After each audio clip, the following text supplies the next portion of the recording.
What's up, everybody? Welcome back to the Ten7 MMA podcast. My name is Dino. What's up? Or you could call me DS.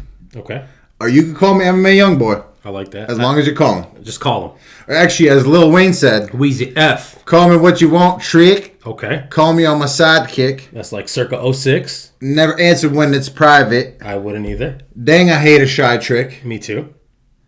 Don't you hate a shy trick? Yeah, I just said I did. Yeah, I ate a shy trick. Wow.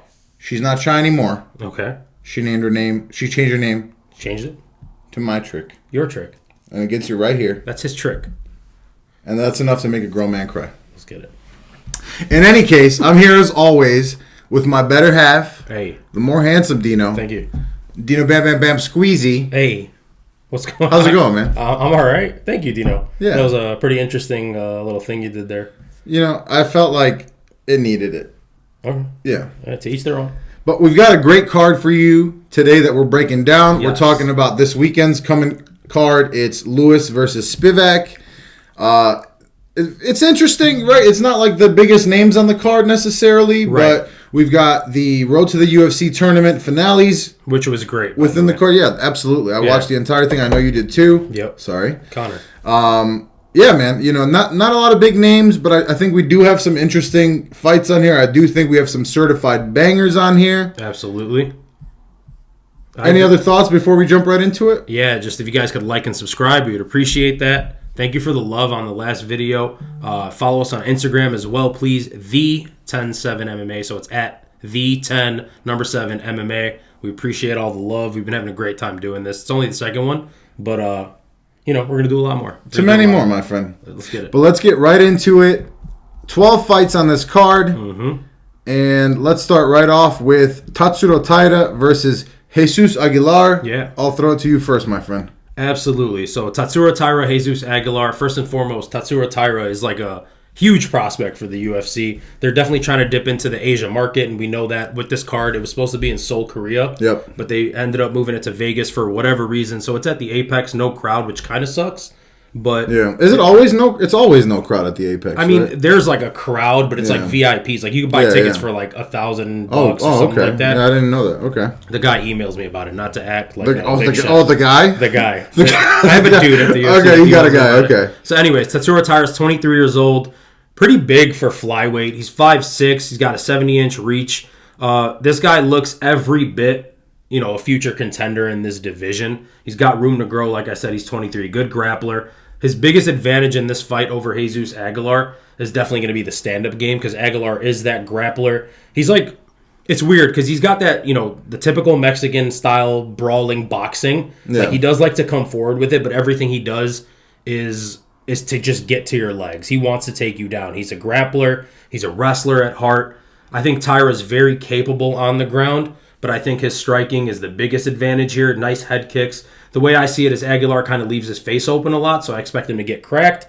Taira catches him, able to finish him on the ground, either with ground and pound or a submission. If I had to bet, and we're not a betting podcast, I'd go with TKO, ground and pound. But you see it going by finish. Yeah, I see Taira finishing him pretty early. Yeah, I gotta agree with you. Tatsuro Taira, 23 years old. I think he's the youngest flyweight in the UFC. Mm-hmm. Like you said, he's a major prospect. He's had 2 UFC fights already. CJ Vergara, I think, was his last one. It won by armbar in the second round. Super slick, though, the way he locked that up. Mm-hmm. Realistically, he's also the biggest favorite on the card. I think he's like a minus 1,100 or minus 1,200 favorite. You know, I don't think he's particularly strong for the division, but he's got fast hands and nice kicks. He's huge, though, man. He's big for sure, and especially he's got a reach advantage. He's got a height advantage. He does leave his chin up at times, but I don't think Aguilar is the one that's going to test that. No. And really quickly, Aguilar has the shortest reach in the UFC as far as men are concerned. So, yeah, it's going to be hard to find that chin. Yeah. He's never lost a single fight, amateur or pro. You know, he's got decent submissions. He's very poised, and he's got really good elbows from the top position. I just think he has more ways to win this one. You know, Aguilar, like you said, very thick, very strong for the division. Throws big shots, but he does want to take it to the ground. He prefers to take it to the ground. Yep. He gets a little wild at times. I just think Tatsuro Taira, even though he's the younger fighter, I think he's just the more poised fighter. He's the more technical fighter.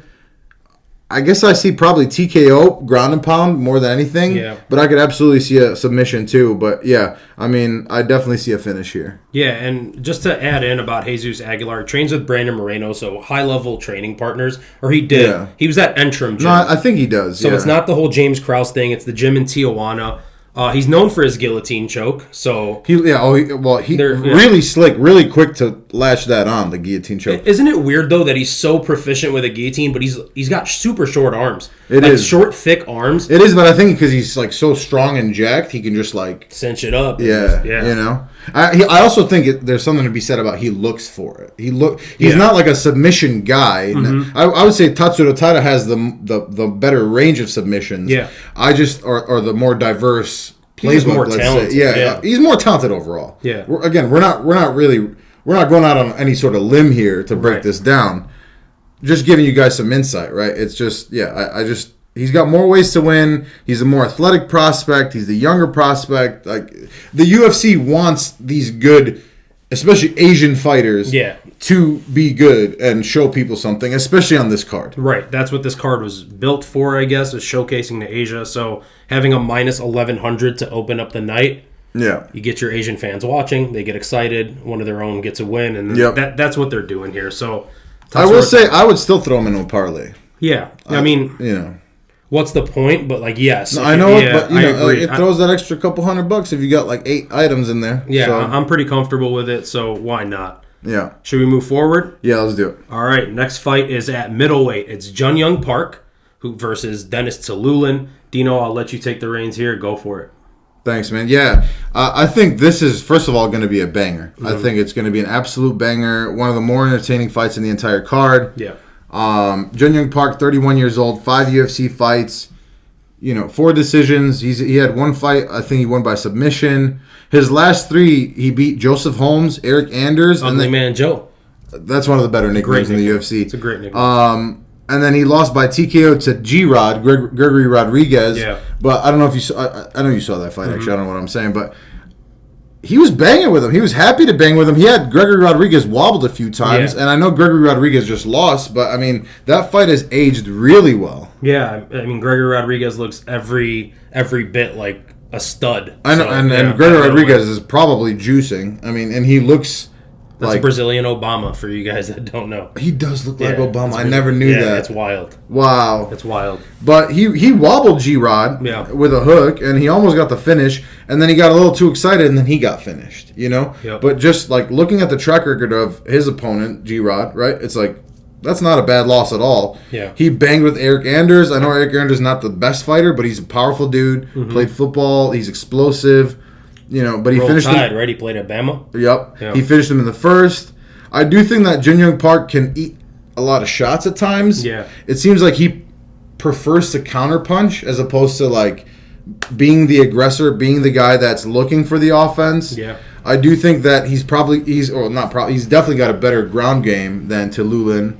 And he really showed that against Holmes, I thought. I thought he dominated Holmes on the ground. Yeah. For me, I think the biggest difference in this fight, and I guess I will go with Jun Young Park, who's a slight favorite. Sure. And it's close for me. I think Tillulin has a little bit more power. I really do. But I think that Jun Young Park has the better cardio, and I don't see either of these guys finishing each other. So I'm going to go with Jun Young Park by decision, probably 29-28. So, as far as the your prediction on the fight is concerned, I 100% agree with you. Yeah. I do have Jun Young Park winning 29-28 as well. I know we had a brief conversation before we started recording about this fight, which we usually don't talk about the fights before we. Yeah, this is the first time we're doing it. We try to save it. Yeah, we're trying to save that, but it's weird because I thought Jun Young Park has more power than Tillulin does. That's crazy to me. That's crazy to me. But to each their own. Yeah, to each their own. Dennis Tillulin, the way I see it, he likes to march forward. He really likes to attack. I think it was the Jamie Pickett fight where he was just like nonstop chasing him. He was walking him down. Yeah, and he kind of like outpaced. Not that Jamie Pickett is like no. Jamie Pickett's like, he's fine. You know what I mean? Sure. Nothing special, but he was able to march Jamie Pickett down and kind of gas him out and win that fight. But he looked really tired in that fight as well. Yeah. And what I've seen from Jun Young Park is his cardio is a lot better. So that just leads me to believe that, and by the way, I don't think any of these guys is finishing each other either. No way. So that leads me to believe that Tillulin may win the first round. But then I think as the fight progresses, Jin Young Park has better cardio, has a better ground game, as you mentioned, and I think he does pick up that 29-28.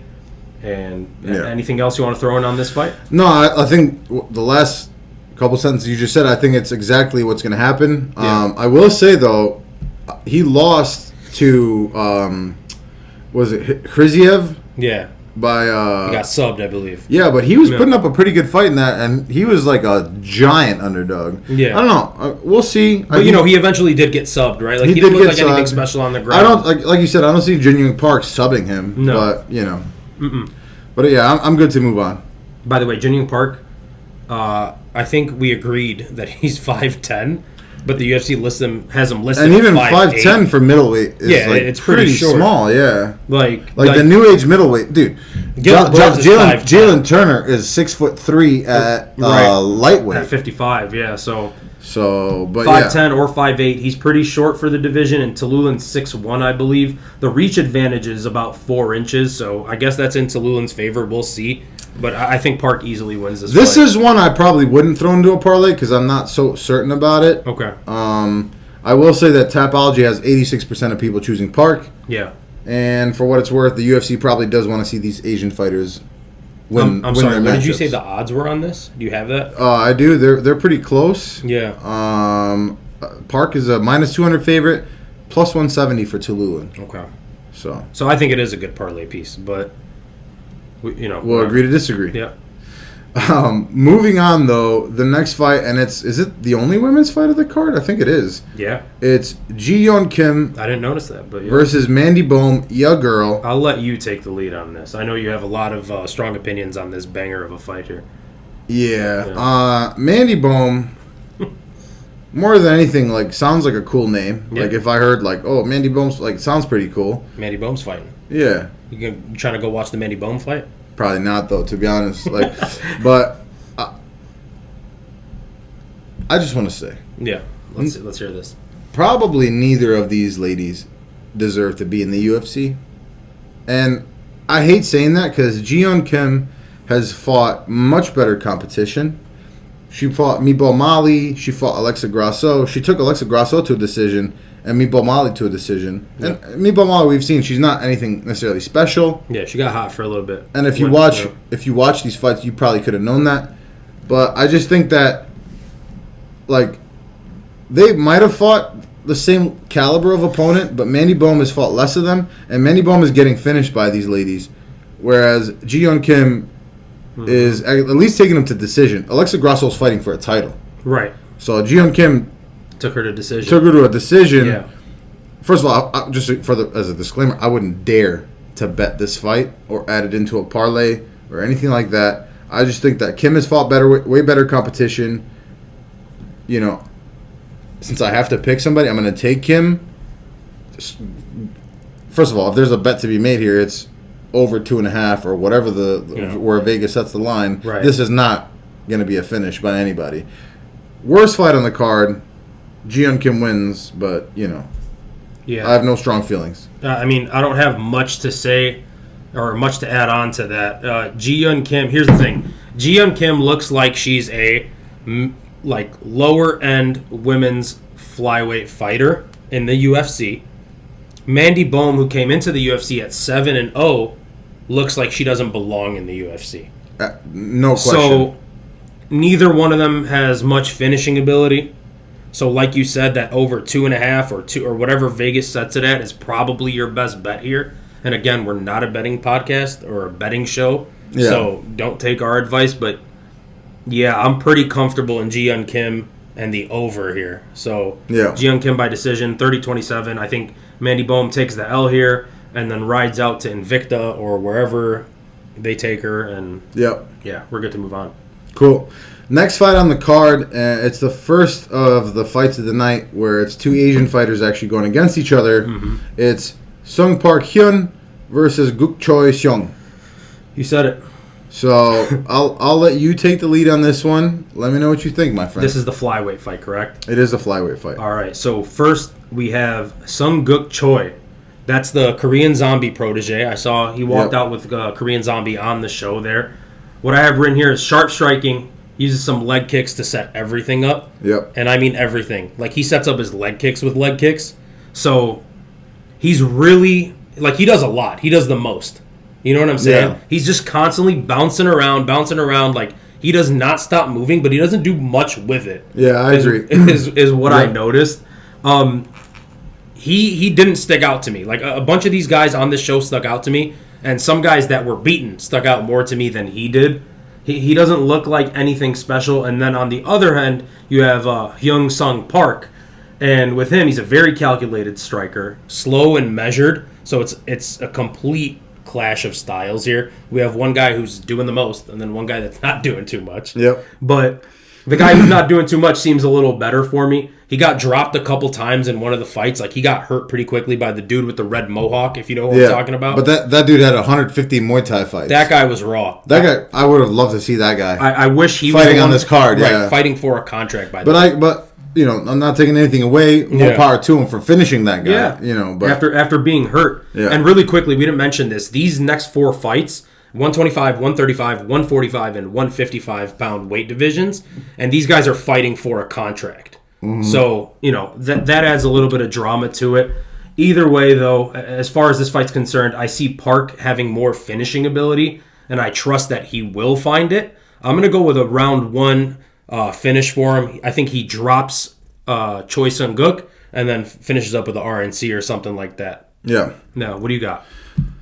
Well, I mostly agree with you. I think that Choi is like one of the like weirdest fighters that I've watched. Yeah. As I was watching film for the last week for this card. I text you about it. You gave me a headache. He's so twitchy and like he's like very twitchy and fast. I think he needs to calm down a little bit. And I think he's also very hittable for somebody that's that twitchy. Yeah, you know, he's got pretty good power for the division. He loves that inside low kick. You know, he showed some pretty good ground game. I think he's decently well rounded. I just think that the difference is going to be that Park is just more calm and collected. He's got very good ground and pound, and you know, I think he won his first fight in the road to the UFC by like a second round TKO. He wasn't even touched in that fight. And then I guess just seeing him fight a striker, and Sung-guk is a striker first and foremost. Yeah, defensive striker. Exactly. Yeah. And thank you for saying that, because I feel like we've seen Park fight a striker with way more experience, 150 Muay Thai fights, and he got dropped, and he still won that fight. So I think for me, it's going to be decision. I don't think he finishes him, but I'm going with Park. Yeah, so we agree on the guy. We don't agree on the method of victory here. You ready to move forward? Let's do it. All right, so we move up to 135 here, and we have Toshiomi Kazama and Rinya Nakamura, who I know you're pretty big on. So I'll let you take the reins and let us know what you think about this fight. Yeah, man. I think this is pretty straightforward here. Mm-hmm. Nakamura, pretty big, pretty sizable favorite, minus 400, minus 500, something like that. You know, he had 2 fights in the road to the UFC tournament. Both were first round finishes. One was a submission. One was a submission. One was a KO. He's a big favorite. He's a champion wrestler. Yeah. He won the U20 under 23 years old tournament in Japan. I think the key here is that the wrestling difference is vast. Yeah. And he fought what was the guy he fought? Nosei. He got caught a couple times versus him, but he ended up winning that fight too. I think this is very straightforward. Not only is he a wrestler, I do think he's a more powerful, explosive guy. Yep. So a lot of times when you see pure wrestlers come into the UFC, they're not necessarily the best boxers. They're not necessarily the biggest power punchers. So for me, when I see a guy as young as he is at bantamweight at a very skilled division, having such a well-rounded game, having the power to finish people, for me it's straightforward. Toshiomi Kazama, great ground game. He got slammed really hard. He's got really good jiu-jitsu, but his wrestling is not up to par. And I think that's evidence. I know it's a one instance where you saw him get slammed, right? But he got slammed. He got small slams, but he slammed really hard. He also keeps his hands really low. I think against a guy as powerful, explosive, and the wrestler that he is in Nakamura, I think it's pretty straightforward here. I'm going Nakamura, probably by a finish. Actually, very likely by a finish. Yeah. I could see it going to decision. I'm not going to say which way he finishes him. If I had to pick, I would say TKO. Yeah. Nakamura, probably second round. Yeah, and I have the same exact finish. As far as Kazama's concerned, though, because I don't want to like overlook him here. Like you said, he doesn't. Wasn't Jin in Tekken? Wasn't that his last name? Wasn't it Jin Kazama? I have no idea who that in is. In Tekken? I mean, I know Tekken, but I don't remember that. You remember Jin Kazama in Tekken? Okay, never mind. Whatever. But yeah, Kazama, good jiu-jitsu, like you said. He looks actually really good in the clinch, and he looks to fight there. Yeah. And I think maybe if there's one advantage for him, it is in that clinch. But he's definitely the worst fighter as far as the stand-up's concerned and the ground game is concerned. Yeah. So, looking at it from there, you would assume that Nakamura is able to beat him because he's better on the ground. He's better on the feet. Yeah. Weirdly enough, Rinya Nakamura, the older fighter here with less experience. He's 27 years old, whereas Kazama's 25. They have the same exact height, same exact reach. Obviously, they're going to be weighing the same, one would hope.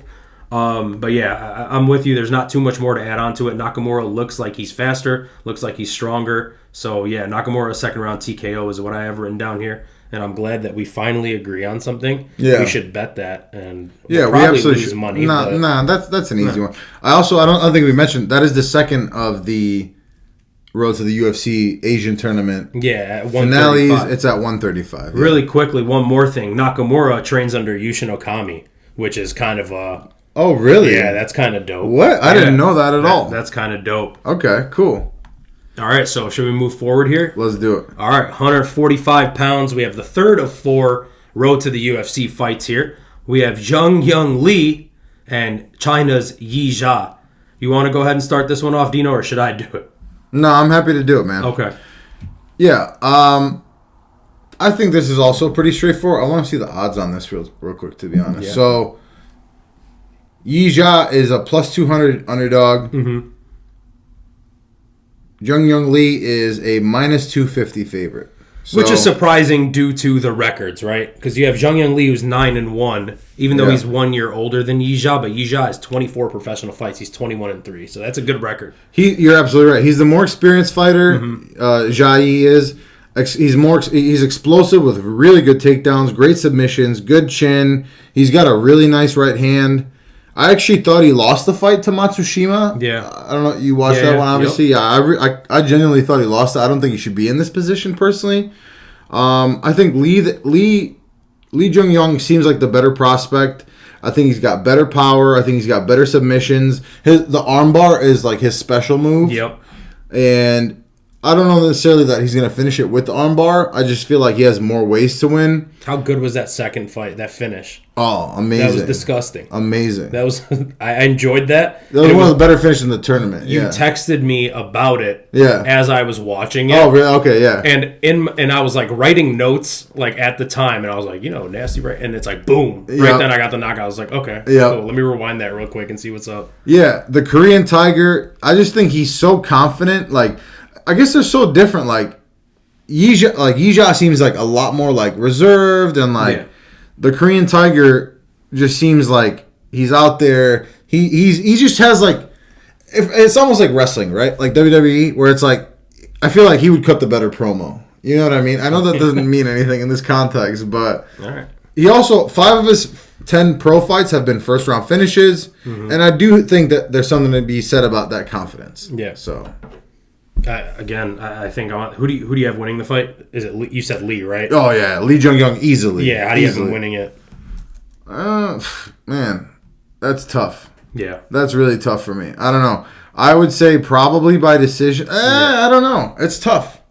So I do have it by decision. Yeah, I don't feel comfortable. Even I feel like he's gonna get a finish.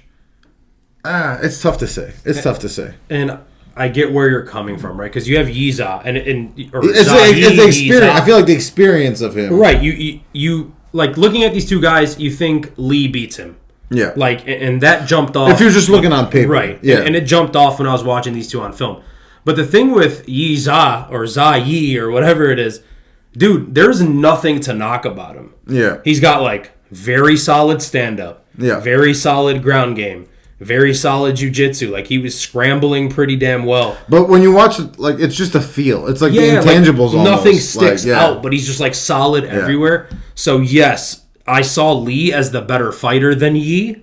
Yeah. So I will say Lee probably wins it. I'm going to go via decision. I don't really see him finishing a guy with 24 professional fights who is very hard to finish. Yeah. So yeah, I'll go with a decision. I'll say 29-28 for the sake of Yi being a solid vet with a lot of fights. And yeah, I'll go 29-28 Lee. Cool. Yep. Can't disagree. There we go. Let's move on to the last of the Asian tournament, the road to the UFC. And this is kind of fun because it's like the only Indian fight. We don't get a lot of Indian fighters. Right. And that's a huge market, obviously. Massive. Yeah, I'm sure the UFC would love to pick that up. I'm sure the UFC is probably low-key rooting for Anshul Jubli, who we're talking about, and his opponent, Jeka Saragi. Yeah. Is it Saragi? Yeah, from Indonesia, right? Indonesia. Yeah. I have some thoughts on this one. I think this is a really interesting one. I know your boy is in this. Anshul Jubli is your boy. Not my boy. I was just talking about him because I think it, like you were saying, it'd be really cool for the UFC to get an Indian guy winning a show like this, right? why are you laughing over there? No, but seriously, I think it's a massive market that's untapped, right? And I think if he were to win this show, especially in the 155-pound weight division, you okay? Yeah, I'm good. I think if he were great. I think if he were to win this show and win in the 155 division, which is like a glamorous division in the UFC. First of all, both these guys would get absolutely pieced up. Right. None of them look. I just want to say, neither of these guys are like true prospects. No, at all. But here's the thing. So the way I see some of the lighter ones that we've talked about already, they can look. I do think that there are some legitimate prospects here. Right. At this weight class, and even at 135, which is probably the most stacked division, right? Yeah. But at 155, neither one of these guys like stands out too much. But what I'm saying is the UFC would, I think, like you were saying, they do want Jubilee to win it because that's a huge market for them. Like, if they could tap into that, this guy would become a star overnight. And he's not going anywhere at 155, nor is the other guy. But, anyways, let's go down to, I guess, the X's and O's here. You okay? All right. I'm sorry. It's okay. I'm sorry. Oh, man. All right. I thought about something funny. Okay. But so, first and foremost, I'll give you this. I have written down here, the surest bet on this card is that we get no glove touch. Because this guy Sergey of this, yeah. It's not the minus 1,200 favorite that we had. In the first, okay. It's literally the no glove touch. If you could find that prop somewhere, this guy Sergey does not touch your glove. Every fight I saw, someone was like reaching out for the glove touch. Yeah, he's like, I ain't about that. I'm not for it. And honestly, that's so rude. I mean, I guess you're fighting, so like, is it? Like I'm trying to hurt you. You're trying to hurt me. Do we need to be friends about it? We're at work, dude. It's just like we're at the office. It's like a day at the office. Right. You walk in, your coworker's like, "Hey, Dino." Hey, how rude would that be? Very. You'd be shook. Yeah, very. If Mary and HR was like, I'd fight her. I'd fight her. So it's like full circle. You know? This is where we find ourselves. Yep. But anyways, this guy Sergey, he won his 2 fights on the contender series. Sorry, the road to the UFC as an underdog, which is pretty cool. He fights like he has like a chip on his shoulder. I know he had that nasty spinning back fist. That was pretty dope.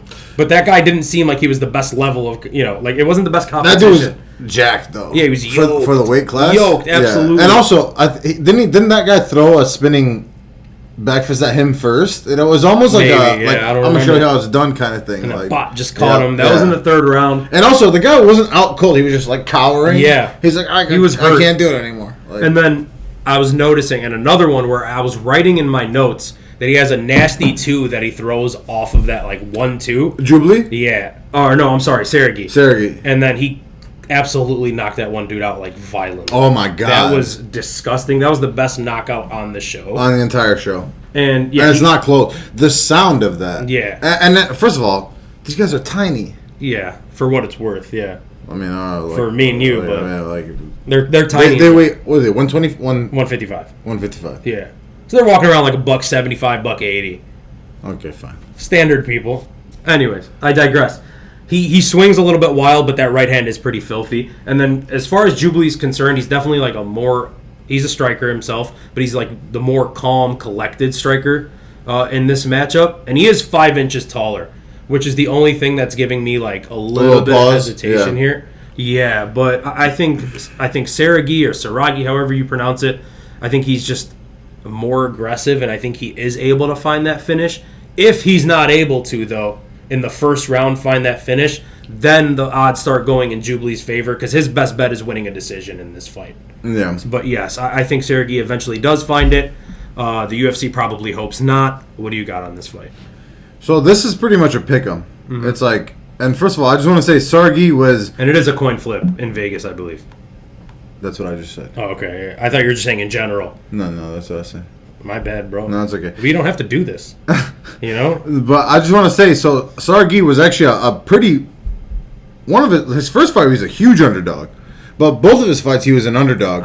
Was he not the one that didn't fight the first time? Or am I wrong? No, the Indian gentleman. Jubilee, yeah. I keep mixing. He had only one Sergey sounds like an Indian name. That's why I'm just... Yeah, sure. Okay, yeah. No, Jubilee is the one that only had one fight. Yes, and that's the guy from India. And Sergey had the sub and the... Right. Yeah. Yep. And I mean, so Sergey, he's got this fun, what does he do? He's got like an emote. He goes like... This thing? Yeah. But he like smiles while doing it. It's kind of cute. Seems like a nice fellow. Jubilee, only one fight in the road to the UFC. I think he's got really good anticipation and head movement and footwork. Yeah. He seemed to slow down a lot in the second and third rounds of that fight. Mm-hmm. I will say when he was taken down, he popped like right back up. He seems very determined. Seems easy to take down, right? But then he gets up. He kind of does, yeah. It was weird, yeah. Sergey, I want to say I think that guy's got a little something. I think he's got like a special something. Like he seems like he's a character, first of all. Yeah. But I do think that there's something to be said about him as a kid. I feel like that's a guy that you can promote. Yeah. And also he's got the skill to back it up. Agreed. So he's got really great high kicks, great low kicks. He's 11-2 as a pro. A lot more experience than a big majority of these fighters on at this position, right? The road to the UFC. Very confident, very well-rounded.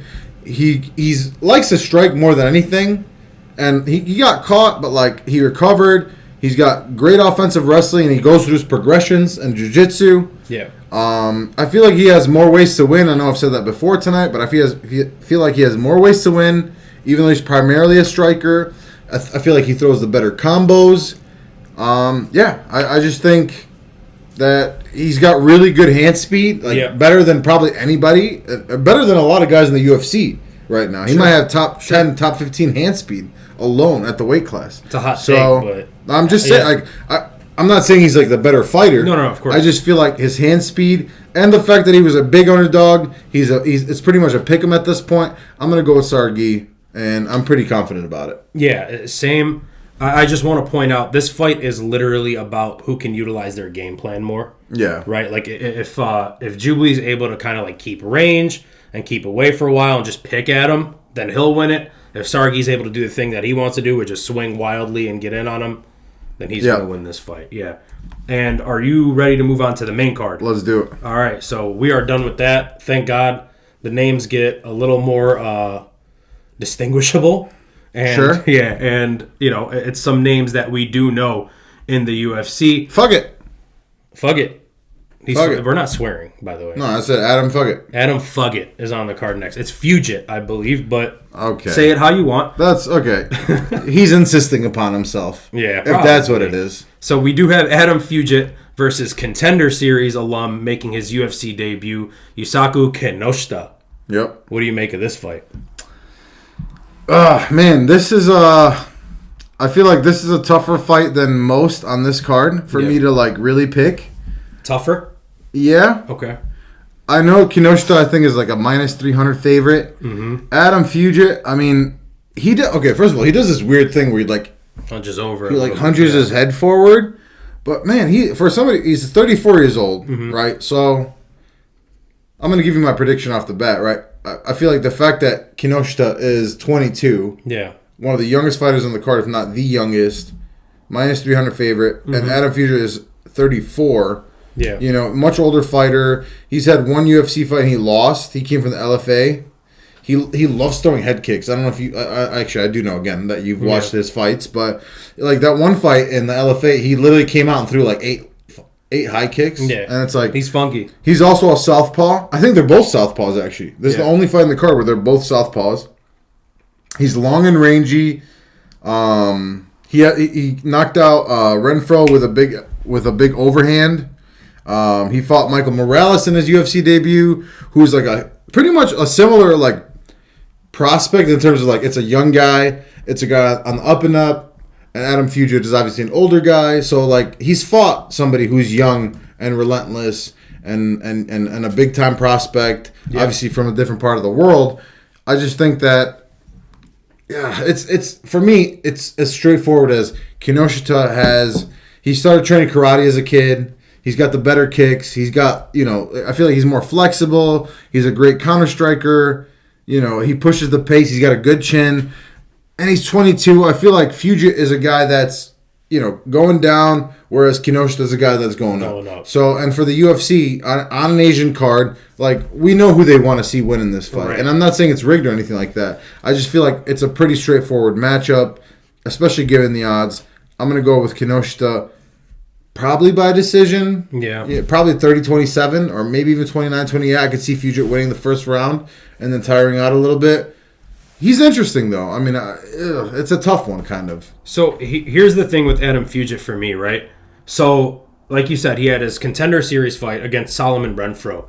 Yeah. And for, hardcore MMA fans, you know who Solomon Renfro is. And for those of you who don't, Solomon Renfro looked like he was a world beater before he started losing a little bit. I'm a big fan of Solomon Renfro. Yeah. Oh, and you're a big Solomon Renfro guy? Huge Solomon Renfro guy. Yeah, okay. I was excited for him to be on the Contender Series, and that was the first time I had seen Adam Fugitt win, or fight, I'm sorry. Yeah. And then Fugitt beat him, which, as a Renfro guy, bothered me a little bit. Fuck it, is what you have to say, right? But it was almost as if the UFC wanted Solomon Renfro because he was like, he seems like he's going to be a future star type of guy. And then they take this guy. He knocks out Renfro in 40 seconds. They sign him to the UFC. Who do they feed him to? Michael Morales. Yeah. One of the biggest, up-and-coming guys at 170. He loses to Michael Morales. And then what do they do next? They feed him to Kinoshita, who's another young prospect who they think they're using him to like prop these young guys up, which is kind of messed up. But here's the thing. That's what happens when you get into the UFC in your early 30s. Exactly. You know what I mean?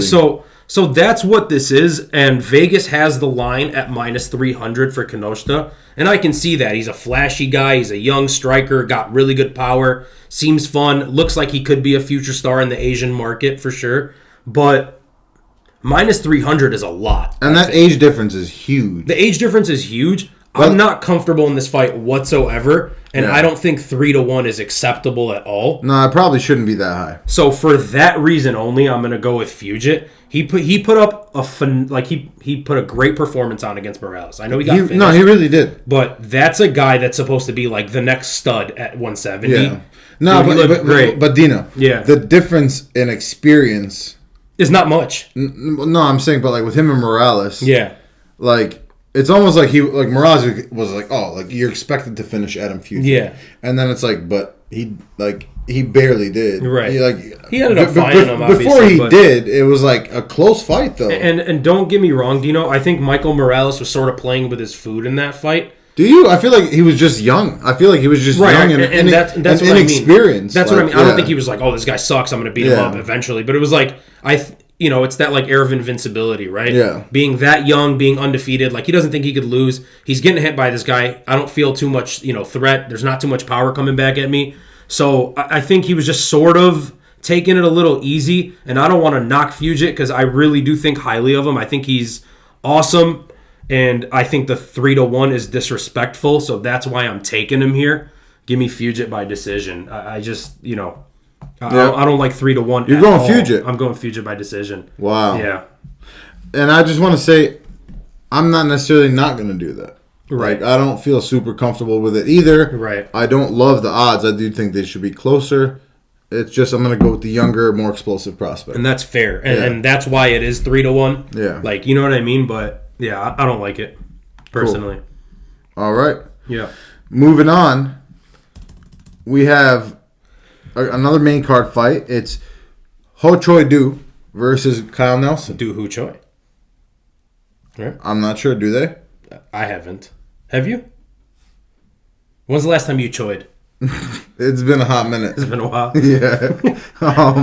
But yeah, I'll let you take this one first, man. All right, Doo Ho Choi.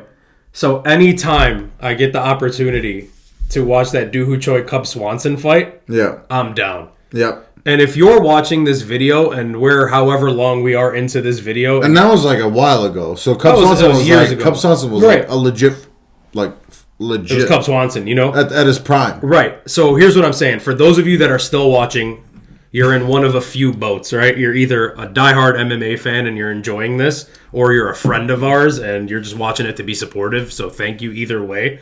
But if you're trying to get into MMA and you're watching us and you've never seen that fight, Doo Ho Choi versus Cub Swanson is one of the greatest MMA fights of all time. So Wow. any chance I get to watch that fight, I will watch it. So anyways, he hasn't fought in a while. I'm excited to see him back. I don't know about you, Dino, but I still think of him as like 25 years old. Yeah. He's like frozen in my mind as like a young prospect. He's not been active at all lately. At all. At all. But neither has Nelson. Neither is Kyle Nelson. He fought once like a year ago, I think. Yeah, and before that, it was like 2 years before that. Yep. Neither of these guys has a win in a while. Neither of these guys has fought too much as of late. Nelson's got really good Muay Thai. They've both fought really good competition, though. Like both of their losses and their wins, mostly their losses, have aged well. Right. Yeah. And I know Doo Ho Choi was like supposed to be... He is a star in the Asian MMA scene. He was supposed to get to like the next level. He never did. I believe in Korea you have to do like military service for a couple of years. Yeah. You do. So he had to leave his BTS MMA career. is doing it right now, I That's think. crazy. Yeah. That's wild to me that there's like no exceptions to that. No, they like you can if you're BTS, like the biggest stars in the world, right? You can like put it off for a while, and then you have to eventually do. That's like I think now they're taking a break doing it. So, but yeah, didn't think we'd talk about BTS on this podcast. Hey, here we are. Here we are. Yeah. No. That's them, right? That's those guys? Yeah, it is. Anyways, I'm excited to see Doo Ho Choi back. I crushed that on Beat Saber, by the way. I don't even know. Oh, Beats it, the little, like, the VR game. Yeah. The VR game, yeah, that's fun. I remember we did the boxing one. That was dope. I enjoyed my time. Way too tiring, though. Yeah, but I ain't built for that. What are you going to do? Yeah? Sure. Anyways, this fight's really hard because these guys don't fight too much. There's not too much to say about them. I'm going to go with Doo Ho Choi here just because I know he was supposed to be the better of these two as he was coming up. Like, he was supposed to be a star. And Kyle Nelson's not very active. And like you said 1,000 times, and like I've said a couple times this episode, this fight is made for, this whole card is made for Asia and Korea in general. So I think they're setting up Doo Ho Choi to try to get his win and sort of maybe get on, start getting on a roll. So I have Doo Ho Choi here. I don't know how he does it. I'll say decision because these guys aren't fighting very much. And I don't know where his training is at. Has he been training a lot? What has he been training on? Like, we don't know. But I'll go with the bigger star here and the Asian star in Doo Ho Choi over the Canadian Kyle Nelson. Fair. This is, like you said, a really hard one for me to predict and give my thoughts on. I guess I'm leaning Doo Ho Choi mostly because it's tough. Like, the level of competition I've seen him fight, like, you saw the Charles Jourdain fight? Yeah.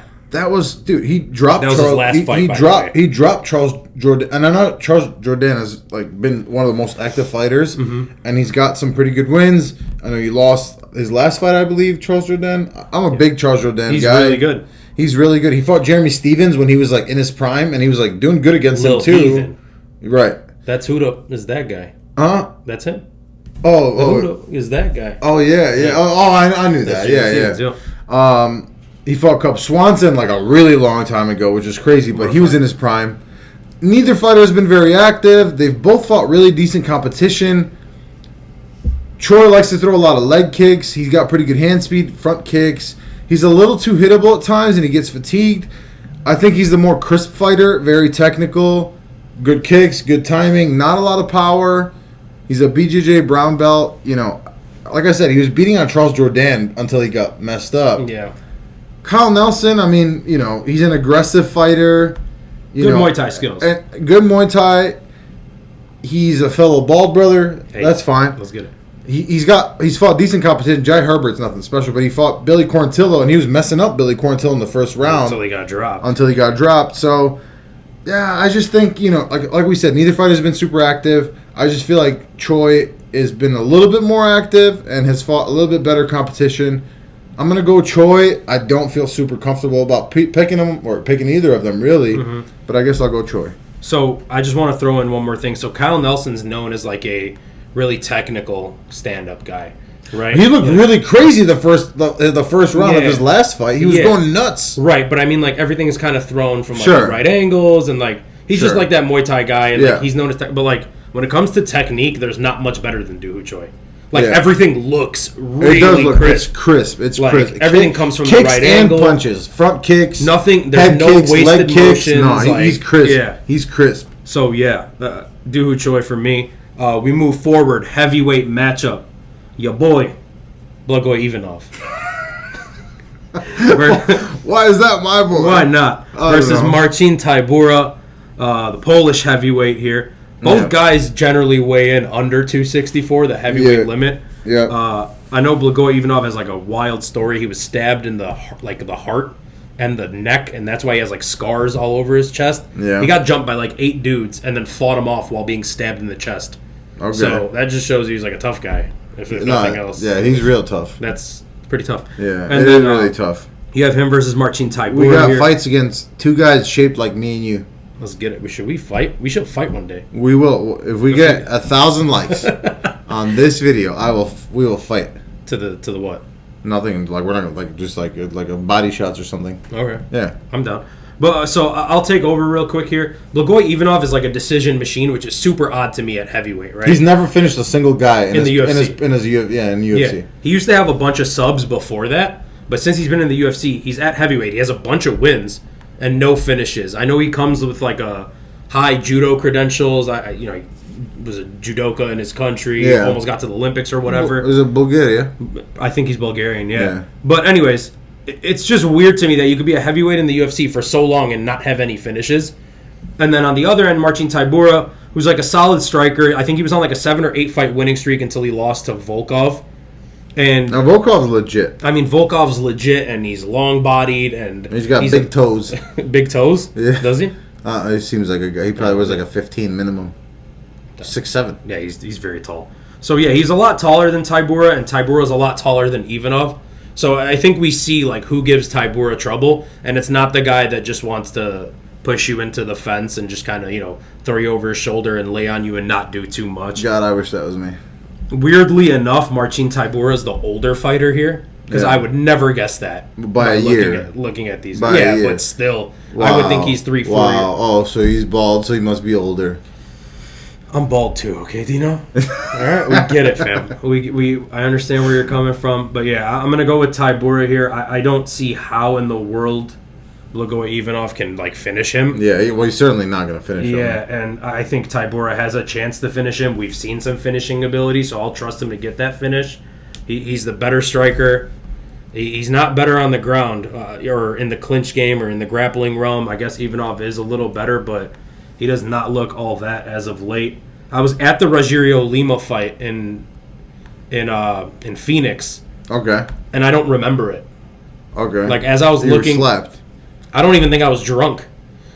It was early, but I remember just like when I was looking. I've seen him drunk pretty early. Yeah. When I was looking at these fights, I was like, man, when's the last time Blagoy Ivanov fought? And it was like UFC 274. I was like, I was there. Yeah. Like, I don't remember it at all. So I think he lost that fight upon rewatching it. Anyways, Marcin Tybura, I think, is the better fighter. He's ranked a little higher than Blagoy Ivanov. This is top 15 at heavyweight, by the way. Just let that sink in and let you know. That lets you know like what we're looking at as far as the UFC heavyweight division is concerned. Yeah, we did our last episode was a state of the divisions, right, where we broke down kind of where every division's at. Yeah. Heavyweight, sadly, typically a glamour division historically, right? One of the more pathetic ones. All you need to know is that Blagoy Ivanov is top 15, and he lost to Augusto Sakai. Right. Augusto Sakai is not good. So no, he's not very good. Yeah, man. I really don't want to spend a lot of time on this. I think for me, I think Tybura is better pretty much everywhere. Yeah. I think the only concern that I have is that Marcin Tybura doesn't have a great stand-up defense because he actually lost to Augusto Sakai, which I know that sounds. Now that I say it, sounds worse. He also lost to Shamil. Yeah. Which also doesn't sound great. But Shamil was solid. A couple years ago, yeah. You know, I just think, but after that, he went on a win streak. I think you saw his ability to go to distance with somebody like Volkov. He beat Romanov. Who's supposedly a decently. I don't like Romanov personally. I know you don't really love him either. I think he's boring, but he's solid for what he does. It's such a shitty weight class, but he's a highly touted prospect. I think Tybura is a better grappler. I think I know that he's a BJJ black belt. I think he's got the better BJJ. Ivanov has never finished anybody. I think this is an obvious decision because Tybura has a better cardio anyways. Yeah. I think there's an obvious decision. Tybura by decision. I would put a couple units on that. Isn't that crazy that we're looking at a heavyweight fight and we're pretty convinced that it's going to be a decision? Yeah. And if there is a finish, it's and it's two big dudes. Yeah. Yeah. And the only finish I can see here is from Tybura, and it's like a exhausted TKO. You know what I mean? Like the guy just gives up because he's tired. Yep, exactly. Yeah. Cool, man. Moving on to what I believe is the co-main event. Yeah. Is Darwin Young versus Devin Clark. I'll let you take the reins first on this one. Thank you so much. Let me know what you think. Yeah, I personally, I don't like this fight very much, and it's not a knock on either one of these guys. They're both okay. They're both solid. I don't think, first and foremost, this is UFC Fight Night co-main event level. Yeah. Oh, it's absolutely not. It's And- absolutely not. Because we've seen how much damage Devin Clark has taken. A ton. And we've watched all the Darwin Young fights, and Devin Clark has shown me more special things. Yeah. But he's taken so much damage, and he's very hittable. Very hittable. So, he's had a respectable UFC career. yeah. He's fought some good guys, and he has some impressive wins, and he has some losses that don't make sense. He's very, up and down. You don't know which Devin Clark you're getting. Thick-ass legs, though. Right. And at this point, he's 32 years old. He's a lot shorter than Darwin Young. Yeah. So...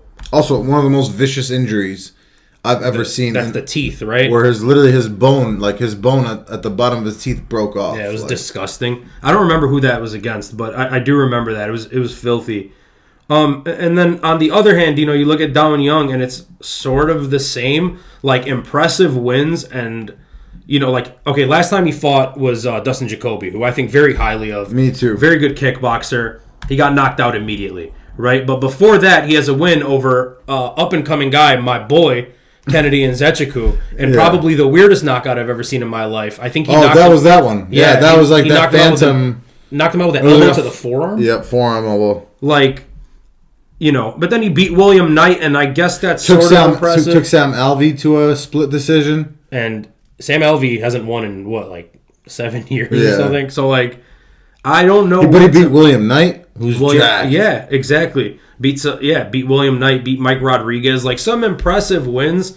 I guess his only loss in the UFC, if I'm not mistaken, I'm just looking this up really quickly. Has he not lost in the UFC? Dustin Jacoby. Dustin Jacoby, yeah, he got knocked out by Dustin Jacoby. I just said that. Yeah. But yeah, so Dustin Jacoby's a top 15 ranked guy. He looks like he belongs in the top 15. So I'm just going to trust Darwin Young here for losing to a high-level guy and not having lost before that. Whereas Devin Clark, you never know. I think Devin Clark can beat higher competition than this guy can. Yeah. But I don't think he's nearly as consistent. Yeah, I agree with you. So I think he finds a finish. Devin Clark's hittable. He's taking a lot of damage. I think it's probably going to be around that time for him. At 32 years old, at 205. Yeah. Yeah. Yeah, I mostly agree with you. This is one of those on this card where I really don't feel comfortable either way. Mm-hmm. I probably wouldn't even throw this into a parlay piece, personally. I think Devin Clark is the more explosive athlete, but... Athlete? The more explosive athlete. There we go.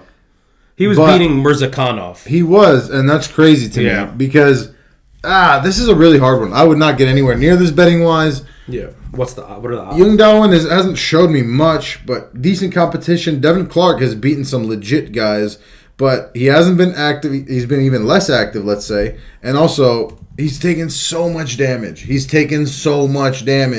And He's, 31, 32 years old? Like, he's not a spring chicken at Yeah. this point, which is messed up to say because I'm 32 years old. But, yeah, I mean, what else is there to say? I can't pretend to really know. It's really tough for me to pick this one. I guess I'll lean against Devin Clark and Ford Down Young, but I don't feel good about it. Same, but there's a reason Vegas has the odds set up that way, I think. Yeah. And again, I hate to sound like a broken record, but this card has been made for the Asian market. No, it has. And they're going to try. They want the Asian fight, especially if it was in Korea. I'm sure they're pissed about that. Yeah. It should have been in Korea, but yeah. So, yeah, give me Dao and Jung here. And then, anything else on that fight? No, let's move on to the main event. And the main event, of course, is the Black Beast, Derrick Lewis, versus Sergey Spivak. Yeah. So the Tom Aspinall impression, you're gonna do it? I was gonna have you do it. I don't know how to do it. I don't have. Let's not do it. You'd like to fight him though. Not me. Man, what for me? I've been going back and forth about this fight. Yeah. All night, all week. I think what you said earlier as we were watching Spivak's last fight kind of encapsulates it for me, really. I really don't have much to say about this. You know what? There's no really deep analysis to be made about this fight. Derrick Lewis The Black is the guy. His balls are hot. Aside from that, he's the guy who is like, I feel like what's going to happen with Derrick Lewis is, what's his rank now? 7, 8? In the UFC, something like that? Maybe lower, to be honest with you. I'll check it out. Oh, you'd like that, wouldn't you? No, you would. I like Derrick Lewis. I don't think you like him. Wow. I don't think you like him. You're just throwing hurtful things around right now. Mm-hmm. What is his UFC rank? It's like 7, 8? 7. 7. Yeah. He's behind your boy, Tom Aspinall. That's your boy. That's your boy. Oh, you look beans. Oh, anyway. I'm sorry we did this, guys. Nah, that's messed up. Thank you for tuning into the last episode. I actually really like Tom Aspinall. And I'm really unreal. sad that... He's unreal. Yeah, he's really good. But jokes aside, like, I want to say Spivac should win. I feel like all it comes down to for me is that he hasn't shown me enough to be the kind of guy that's going to finish Derrick Lewis. Because let's be real, the one thing that's for sure in this fight is that this is not going the distance. Yeah, I don't buy it. This is not going the distance. Mm-hmm. I think what you said earlier encapsulates it perfectly is that this is like the exact kind of guy that Derrick Lewis knocks out. Yeah. And that's what's going to happen. He goes to 7, 8, 9, 10, whatever, knocks somebody out, goes to 5, gets finished by one of the top guys because he doesn't like getting hit, drops back down, knocks out some poor schlub on the way up, goes back up because he doesn't care to be a champion. Derrick Lewis doesn't care to be a champ, doesn't care to like be the best of all time or anything like that. All he cares about is his paycheck, and he does his job really well. But that's all I have to say about it. Is I guess you've convinced me, to be honest, is to go Derrick Lewis by KO, especially if you're getting plus money on Derrick Lewis. Right.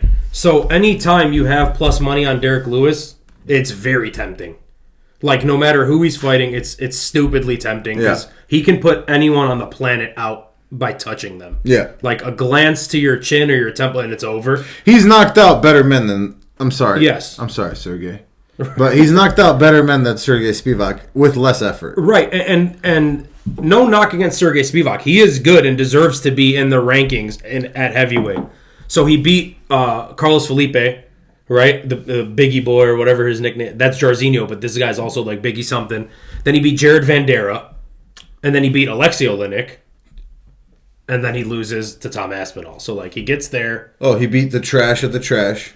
And then he lost to a really good prospect. Then he beat the shit out of Greg Hardy. Not good. Actually, that was really nice. And then he beat Sakai. Not good. And then now, after Augusto Sakai, they give you Derrick Lewis on a losing streak. I think it's like it's like Dennis Green said. They are who we thought they were. Yeah. So, the whole point of it is, when it seems like when he gets that step up in competition, he's not going to be able to do the things he wants to do. Derrick Lewis has so much power. Touch him. Yeah, Derrick Lewis has so much power that if he touches you, you're going to sleep. Spivac is pretty touchable. Like, Derrick Lewis Oh. Whatever. Derrick Lewis gets taken down, but he's able to get back up immediately, and I think that's the only way Spivac wins this fight, is taking him down. There's no way, man. Yeah. I feel like now you got in my head. I feel like I was like 50-50 before, or leaning Spivak, but I feel like since I came here, you got in my head, and now I'm like, there's no way, dude. I don't see it, man. I think this is easy money. And I think the plus money really gets me, too. That's what I'm saying. Because you throw that into a 2-3 parlay, all of a sudden you got like... You start getting some more money on it. So, but don't come to me and be like, oh, Dino, you lost me all this money. Like, Dino, Derrick Lewis's last win was against Dawkins. And I know your thoughts on Dawkins. Is Dawkins a better stand-up fighter than Spivac is? Yes. And he knocked him out quickly. Yeah. You know? So, and the last two guys to beat Derrick Lewis were Tai Tuivasa, Ledshi, and Pavlovic, who's out there looking like Ngannou 2.0. So, like, you know, it's the guys that could swing that hurt Derrick 100%. Lewis. It's not this kind of guy. No. So I'll take Derrick Lewis first round. And also, Derrick Lewis would be like, ooh, my tummy. He hates getting hit in the stomach. Hates it. He crumbles quickly. You would think a fat guy would enjoy it. Maybe not enjoy it, but like maybe that's Spivak's road to victory. Just hit Derrick Lewis in the stomach. What if he just gets on his knees and he's like, if you get on your knees, you're getting uppercutted to the... Oh my lord! Like, okay, Curtis Blades is so much better than Derrick Lewis as a mixed martial artist. Wow. And he got absolutely... The Chicago bias that's fine. Is showing through. He got put out really badly. Oh, there it is. What are you doing? This show's done. I apologize. It's over. I'm sorry, guys. It's not. Why? I'm sorry. Relax. Okay. So here's what I'm saying. Yeah. He's beat way better people than this guy. No question. So to me, Derrick Lewis first, maybe second round knockout. Yeah. If somehow Spivac gets past the second, don't forget, Derrick Lewis had one of the greatest UFC fights of all time versus Francis. That was a banger. Yeah. That was up there with like Rosa Esparza. Yep. Like do yourself a favor. Gustafson Jones. Sort of, yeah. Dooku Choi and Cub Swanson, as we mentioned earlier. Yep. And, great fights. Rory McDonald and Robbie Lawler too. Yep. Yeah, great fights. So check some of those out, all 5 of them in that order, and I think you'll really just enjoy it. But yeah, anything else you want to throw in? I just want to say that this is a trash card for the most part. Terrible. But I'm excited to see some of these prospects. Yeah. And that's really it, man. Thank you guys so much for tuning in. Dino, let them know. Thank you guys so much. Please like and subscribe. Follow us on Instagram at the7 MMA. We would really appreciate it. I cannot wait until next week when we get a pay-per-view full of some pretty good fights. Yeah. We get 2 title fights. And by the way, this card starts at 9 p.m. Central Time. Oh, dude, I totally forgot about that. And the main card starts at midnight. Yeah. So if you're not doing anything Saturday night, yeah, you'd be up till 3 watching Derrick Lewis. If you're in America. If you're in America. If you're in Europe, enjoy some morning violence. Yeah. Anything else? That's it, my friend. Thank you guys so much. See you guys next time. Thank you. Peace.